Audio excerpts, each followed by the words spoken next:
अताउल्लाह तारड़ साहब की तरफ ही आ जाता हूँ पहले। जी अताउल्लाह तारड़ साहब, सबसे पहले तो ये बताइए कि जो इस वक्त बेयकीनी की सूरत हाल है और इस वक्त कई सियासी जमातें तकसीम नज़र आ रही हैं, फिर ऐवान बाला में जो एक करारदाद आई है वो करारदाद बहरहाल वो उनका राइट है और वो इलेक्शन कमीशन में एक इस्तीफ़ा भी आ गया है, तो ये 1 महीना रह गया है, तो आप इसको कैसे देखते हैं इन तमाम सूरत हाल को?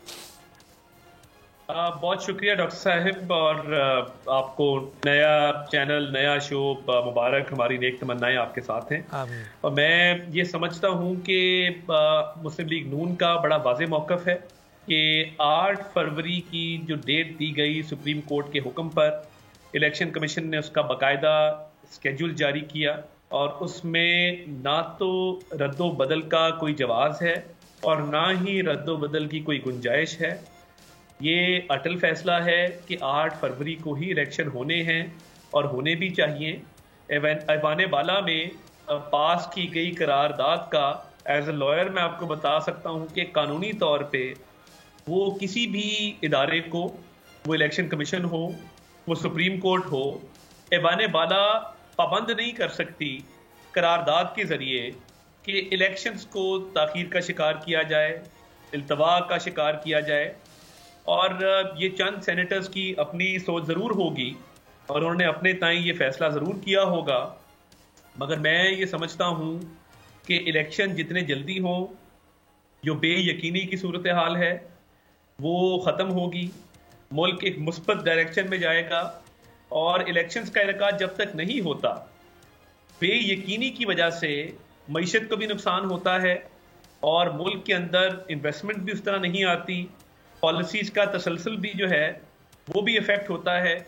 तो हम तो बड़े क्लियर हैं कि इलेक्शन होना चाहिए। अच्छा तारड़ साहब, ये बताया आपने, बिल्कुल सही कहा, लेकिन आपके बड़े ज़बरदस्त हलीफ सपोर्ट यानी आपका इत्तेहाद है JUI मौलाना फजलुर रहमान साहब, PMLN और उनका एक बड़ा इत्तेहाद देखने को आता है।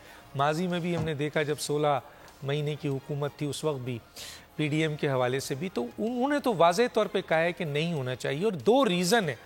तो मैं चाहूँगा थोड़ा सा, एक तो इस हवाले से कि मौलाना साहब का जो स्टांस है उसको आप कैसे देखते हैं, वो भी एक बड़ी सियासी जमात है, ख़ास तौर पे KPK और बलूचिस्तान जहाँ उनके सबसे ज़्यादा वोटर्स हैं। एक दूसरा ये कि ये जो उनका पॉइंट ऑफ व्यू है कि जी बहुत सर्दी होगी और वोटर्स नहीं निकलेंगे तो उनको इससे नुकसान है, और दूसरा दहशतगर्दी के उस इलाकों में उनके कैंडिडेट के ऊपर फायरिंग भी हो रही है और वहाँ सियासी जो लोग हैं वो अपना कैंपेन नहीं जारी कर सक रहे हैं।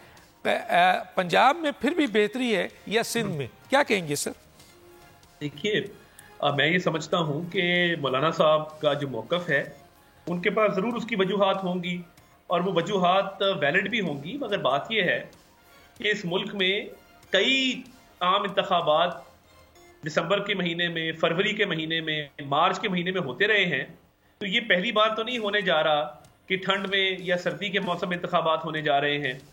और देखिए, 2002 में दहशतगर्दी की लहर थी, 2008 में बेनज़ीर भुट्टो साहिबा की शहादत आपके सामने है। उसके बावजूद जनरल इलेक्शन कुछ ताख़ीर से हुए, मगर हुए ज़रूर। तो मैं नहीं समझता कि कोई जवाज़ मौजूद है इलेक्शन की ताख़ीर का, और वो JUIF का अपना मौक़िफ़ है और हम उनके मौक़िफ़ का एहतराम करते हैं।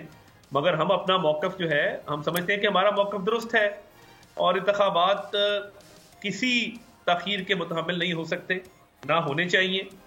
और फिलफौर जो है वो तमाम अरेंजमेंट्स जो हैं वो इंतखाबात के मुकम्मल होने चाहिए। हम तो अब कैंडिडेट्स की फाइनलाइजेशन की तरफ जा रहे हैं। चलें, कैंडिडेट पे याद आया, कैंडिडेट पे मुझे आया सवाल, बहुत इंपॉर्टेंट है कि हम देख रहे थे, पढ़ रहे थे, जाहिर है उसको आप बेहतर तौर पे बता सकते हैं कि PMLN को इस वक्त टिकट डिस्ट्रीब्यूट करने में प्रॉब्लम इसलिए हो रही है, कहा यह जा रहा है कि एक तरफ उनको उनके बहुत मुखलिस कारकुन है और PMLN एक बड़ी जमात है, ख़ासतौर पर पंजाब के अंदर उनके पास कैंडिडेट मौजूद हैं और मुखलिस कारकुन भी बहुत मौजूद हैं। दूसरी तरफ इलेक्टेबल्स भी उन्होंने ले लिए हैं।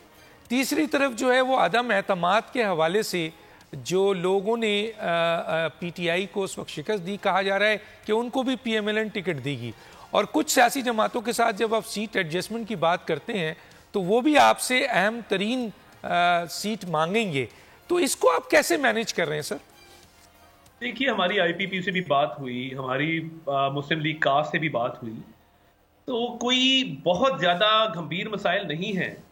और मैं ये समझता हूं कि जमातों के अंदर बड़ी जगह होती है लोगों को अकोमोडेट कर, और बड़ी सियासी जमातें जो हैं वो बैलेंस क्रिएट करती हैं, अपने जानसार साथियों को भी अकोमोडेट करती हैं। और मुश्किल वक्त में जो पार्टी में लोग शामिल हुए, जिन्होंने पार्टी का साथ दिया या अदम एतमाद की कामयाबी के लिए उन्होंने पार्टी को सपोर्ट किया, तो उनका भी ख्याल रखना चाहिए। तो मियां नवाज शरीफ साहब ने बड़ी एक एग्जॉस्टिव एक्सरसाइज की है। वाहिद सियासी जमात है मुस्लिम लीग नून जिसने तमाम अप्लाई करने वालों को, जिस शख्स ने टिकट अप्लाई किया, सबको इंटरव्यू का मौका दिया। और कायद मियां नवाज शरीफ ने खुद जो इंटरव्यूज कंडक्ट किए, अपना केस पेश करने का, अपनी बात रखने का, तो जो फैसले किए जाएंगे वो ये नहीं होगा कि किसी एक को अकोमोडेट किया तो दूसरे को बिल्कुल तनहा छोड़ दिया। तो ये खुश असलूबी के साथ, मामला फहमी के साथ मामलात आगे चलेंगे। हमने पहले भी, माजी में भी बड़ी बड़ी टफ सिचुएशंस रही हैं जहां पे दो उम्मीदवार आमने सामने हमारे अपने होते रहे हैं, तो हमने उसको बड़ा अच्छे तरीके से टैकल किया। तो मैं नहीं समझता कि इसकी वजह से हमें कोई इंतखाबात में नुकसान होगा या कोई बदसलूकी या बद इतफाकी पैदा हो जाएगी, ना इतफाकी पैदा होगी पार्टी के अंदर। पार्टी मुत्तहिद है, मुनज़्ज़म है, बड़े अच्छे तरीके से मामला चल रहे हैं। तो आने वाले दिनों में जब कैंडिडेट्स की अनाउंसमेंट होगी, ठीक है, उससे अंदाजा हो जाएगा। सर मैं सब्सक्राइब करें और बेल दबाएं ताकि कोई खबर रह न जाए।